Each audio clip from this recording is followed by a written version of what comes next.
సైనికులు కలిసి జాగ్రత్తగా భారీ మోసలను ఆ చెరువుకు దగ్గరగా తీసుకెళ్తున్నారు. అక్కడ మరణ ప్రదర్శన ప్రారంభమవుతోంది. అందరూ కూర్చున్న ప్రేక్షకులు ఉల్లాసంతో ఉత్సాహంగా ఎదురు చూస్తున్నారు. మొసళ్ళన్నీ నౌక దగ్గరికి వెళ్తున్నాయి. నౌకపై ఉన్నవారు భయంతో వణికిపోతున్నారు. వీరిని రాజు దేశద్రోహులుగా ప్రకటించాడు. ఇది వారి శిక్ష పొందే రోజు. వారు మొసళ్ళ దాడి నుంచి తప్పించుకుంటే రాజు వారికి శిక్షను మాఫీ చేస్తాడు.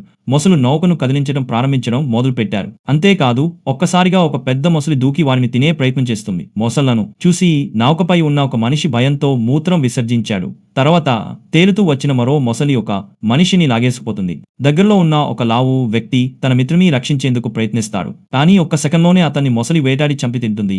ఇప్పుడు నౌకపై కేవలం 2 వ్యక్తులు మాత్రమే మిగిలారు. నౌక ముందు భాగంలో ఉన్న ఒక యువకుడు, రాజును తీవ్రంగా మోసం చేసిన వ్యక్తి. అతడి కోసమే మరణం వేచి చూస్తుంది. ఒక మొసలి అతని దగ్గరకు వచ్చి ఒక్క క్షణంలో అతడి తలను తినేస్తుంది. ఈ భయంకర దృశ్యం చూసి పైభాగంలో ఉన్న ప్రేక్షకులు స్తంభించిపోతారు. కొన్ని క్షణాల్లోనే మొసలు అందరినీ చంపేస్తాయి. ప్రేక్షకులకు ఈ ప్రదర్శన ముగిసిపోయిందని అనిపిస్తుంది. కానీ అసంతృప్తి చెందిన రాజు 2 వారాలుగా ఆకలితో ఉన్న సింహాన్ని గుంపు మీద పంపుతాడు. రక్తం వాసన చూడగానే వెంటనే ఆ సింహం హింసాత్మకంగా మారి ఎదురయ్యే ప్రతి వ్యక్తిని చీల్చి పారేస్తుంది. అది ప్రేక్షకులపైకి కూడా దాడి చేస్తుంది. మొదట ఖైదీల మరణాన్ని ఆనందంతో చూసిన వాళ్ళు ఇప్పుడు వారు కూడా చనిపోయేలా చేసింది. ఫ్రెండ్స్, మీ ఉంటున్న జిల్లా పేరు కామెంట్ చేయండి. ఏ జిల్లాకి ఎక్కువ లైక్స్ వస్తాయో చూద్దాం.